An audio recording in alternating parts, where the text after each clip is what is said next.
Hello Arun. तो आज की क्लास में हम बात करने वाले आइडियल गैस इक्वेशन के बारे में। ठीक है। अब आइडियल गैस इक्वेशन के लिए हम क्या कर रहे हैं, एक बैलून को कंसिडर करते हैं हम, जिसके अंदर कुछ पार्टिकल्स हैं, ठीक है, जो कि रैंडम डायरेक्शन में मूव कर रहे हैं और स्ट्राइक कर रहे हैं किसको, सरफेस ऑफ बैलून को। और जैसे ही ये स्ट्राइक करेंगे तो ये वापस क्या हो जाएंगे, यहाँ से रिबाउंड कर जाएंगे। ये ब्लैक में जो भी है ये फोर्स अप्लाई कर रहे हैं, और जो लाइट ब्लू से मैं डिनोट कर रहा हूँ यहाँ पर, ये रिबाउंड दिखा रहे हैं कि जैसे ही ये स्ट्राइक करेगा सरफेस ऑफ बैलून को, इनसाइड वाले को, तो वहाँ से वो रिबाउंड कर जाएगा। ठीक है। और अपने पास यहाँ पर क्या है, प्रेशर। प्रेशर की हम बात कर रहे हैं कि जैसे ये particles inner surface of balloon को स्ट्राइक करेगा तो उसकी वजह से प्रेशर जनरेट होगा। तो हम प्रेशर की बात कर रहे हैं, और प्रेशर क्या होता है अपने पास, फोर्स बटे में एरिया, फोर्स अपॉन एरिया। ठीक है। एरिया किसका, बैलून के इनर सरफेस का, इनर सरफेस ऑफ बैलून। ठीक है। और फोर्स जो ये पार्टिकल्स उस पर एग्जर्ट कर रहे होते हैं। ठीक है। अब क्योंकि जो प्रेशर होता है वो डायरेक्टली प्रोपोर्शनल होता है किस चीज़ के, प्रेशर डायरेक्टली प्रोपोर्शनल होता है मोमेंटम के। किसी चीज़ का अगर ज़्यादा मोमेंटम है तो उसकी वजह से ज़्यादा प्रेशर एग्जर्ट होगा। और मोमेंटम किस पे डिपेंड करता है, वेलोसिटी पे। ठीक है। P = mv, यानी कि इस पे डिपेंड करेगा।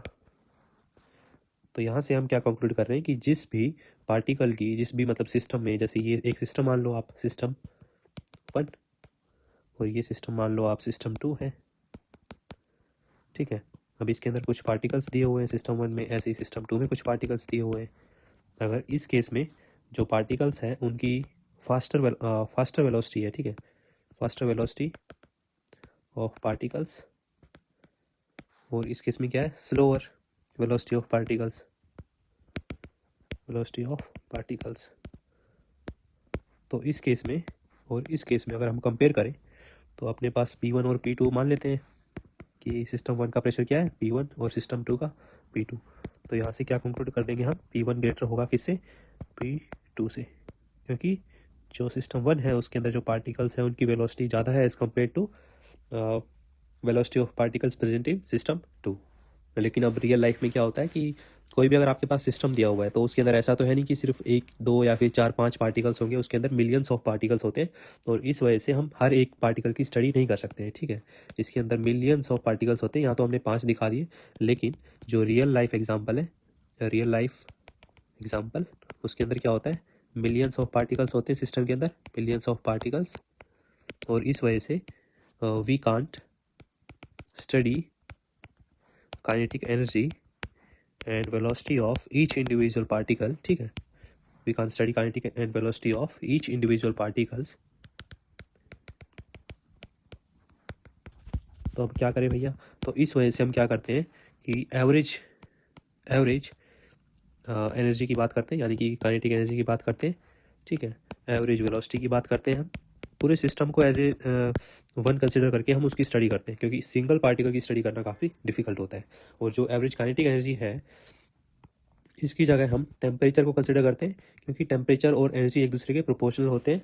जैसे ही आप किसी भी सिस्टम में, जो ये सिस्टम है अपने पास, ठीक है, इसके अंदर कुछ पार्टिकल्स दिए हुए हैं, तो आप जैसे ही इस सिस्टम की क्या करोगे, टेम्परेचर इंक्रीज़ कर दोगे, तो इसके अंदर जो नंबर ऑफ पार्टिकल्स प्रेजेंट है उनकी क्या होगी, जो वेलोसिटी है वो बढ़ जाएगी, सिस्टम बहुत फास्टर मूव करेंगे, और इसकी वजह से सिस्टम की क्या होगी, काइनेटिक एनर्जी भी इंक्रीज़ करेगी। तो जो टेम्परेचर है, टेम्परेचर वो एवरेज एनर्जी के प्रोपोर्शनल है। और जो टेम्परेचर है वो हम कैसे देख रहे हैं, हर एक पार्टिकल का भी देखेंगे, ठीक है, और फिर उसका एवरेज कर रहे हैं हम। तो एनर्जी पर पार्टिकल, अब एनर्जी पर पार्टिकल की हम क्यों बात कर रहे हैं यहाँ पर, तो इस चीज़ को एक बार समझ लेते हैं कि देखिए अब अपने पास ये दो सिस्टम है, सिस्टम 1 और सिस्टम 2, सिस्टम 1 और सिस्टम 2। अब इसके अंदर कुछ पार्टिकल्स दिए हुए हैं और इसके अंदर भी कुछ पार्टिकल्स दिए हुए हैं, 1 2 3 4 5 6 7, ठीक है, 7 इसमें और 7 इसमें। अब इसके अंदर मान लो सिस्टम का जो वेलोसिटी है वो ज़्यादा है, यानी कि इसमें अगर कुछ पार्टिकल्स हैं उनका टेम्परेचर 300 केल्विन है, इस सिस्टम का क्या है 300 केल्विन, और इस सिस्टम का क्या है टेम्परेचर 400 केल्विन। तो यहाँ से हम ऑब्वियसली क्या कह देंगे कि जो सिस्टम 2 है सिस्टम 2, इस केस में क्या होगा, अपने पास काइनेटिक एनर्जी ज़्यादा होगी, और काइनेटिक एनर्जी ज़्यादा है तो इसका मतलब क्या हुआ, प्रेशर भी ज़्यादा अप्लाई कर रहा होगा क्योंकि वेलोसिटी ज़्यादा है पार्टिकल्स की, ठीक है। तो यहाँ से हमने क्या कंक्लूड कर दिया, टेम्परेचर किसके प्रोपोर्शनल है, प्रेशर की, ठीक है। यहाँ से हमने कंक्लूजन निकाल लिया है। अब एक और चीज़ है इस चीज़ में कि अगर हमारे पास इसी सिस्टम में, सिस्टम 1 और 2 में अपने पास थे 7 पार्टिकल्स, 3 3 6 7, ऐसे सिस्टम 2 है अपने पास 3 4 5 6 7, ठीक है। अब हो सकता है इस वाले पार्टिकल के पास टेम्परेचर जो है इसका पूरे सिस्टम का कितना था, 400 केल्विन, ठीक है, और इसका था अपने पास 300 केल्विन। तो इस वाले की हमने ये देख लिया कि इस वाले केस में प्रेशर ज़्यादा अप्लाई होगा, लेकिन अगर इस वाले में ये वाला पार्टिकल अगर हमने कंसिडर कर लिया, इसका मान लो जो टेम्परेचर है वो 1000 केल्विन है, 1000 केल्विन, और बाकी सबका कम है, किसी का 250 है और किसी का कम है, मतलब और एवरेज कितना निकल के आ रहा है, 300 केल्विन। तो ये भी चीज़ है कि अगर एक सिस्टम है यहाँ पर, मान लीजिए ये सिस्टम है, ठीक है, और इस केस में इस पार्टिकल का क्या है, 600 केल्विन, ठीक है, टेम्परेचर है इस वाले पार्टिकल का।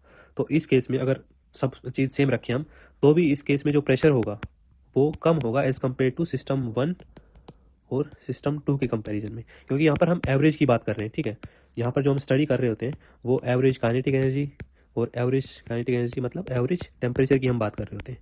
तो अगर सिर्फ एक पार्टिकल है, अगर उसका टेम्परेचर कितना भी ज़्यादा हो, लेकिन जो स्टडी है हमारी वो एवरेज पे डिपेंडेंट है, तो हमें एवरेज टेम्परेचर को कंसिडर करके पूरे सिस्टम की स्टडी करनी होती है, ठीक है।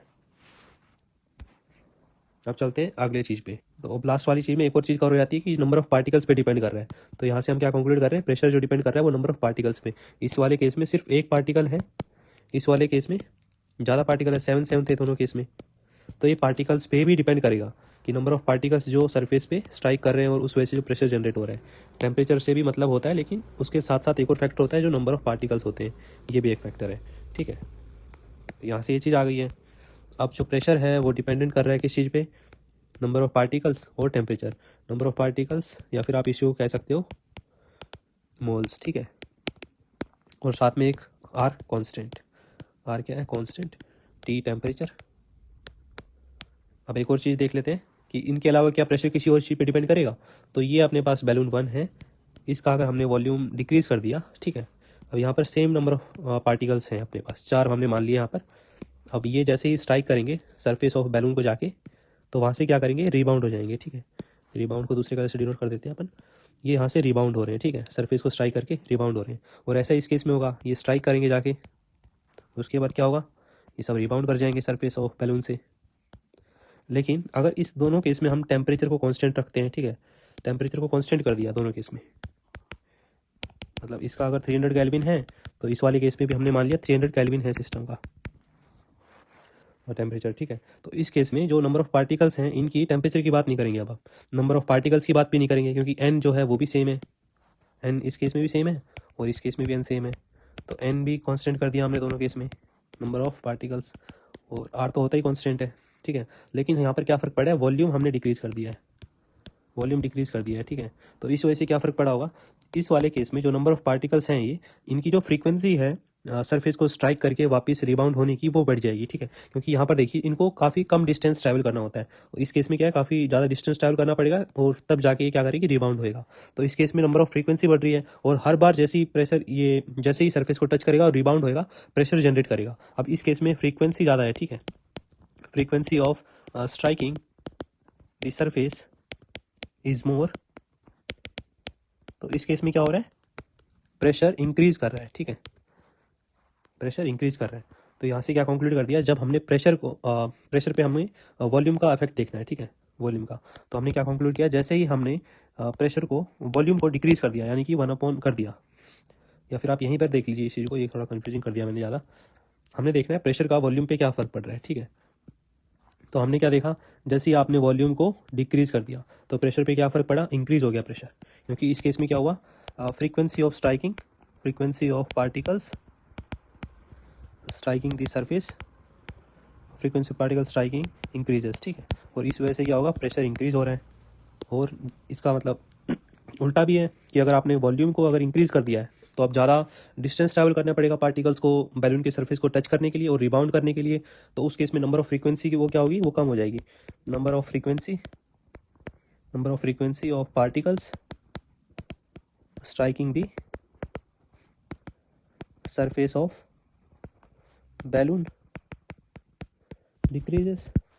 ठीक है, तो उस वजह से क्या होगा, प्रेशर भी डिक्रीज कर जाएगा।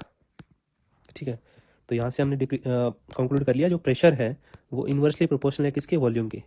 ठीक है, अब देखते हैं फाइनल इक्वेशन अपने पास। P डिपेंडेंट है किस चीज़ पे, R पे।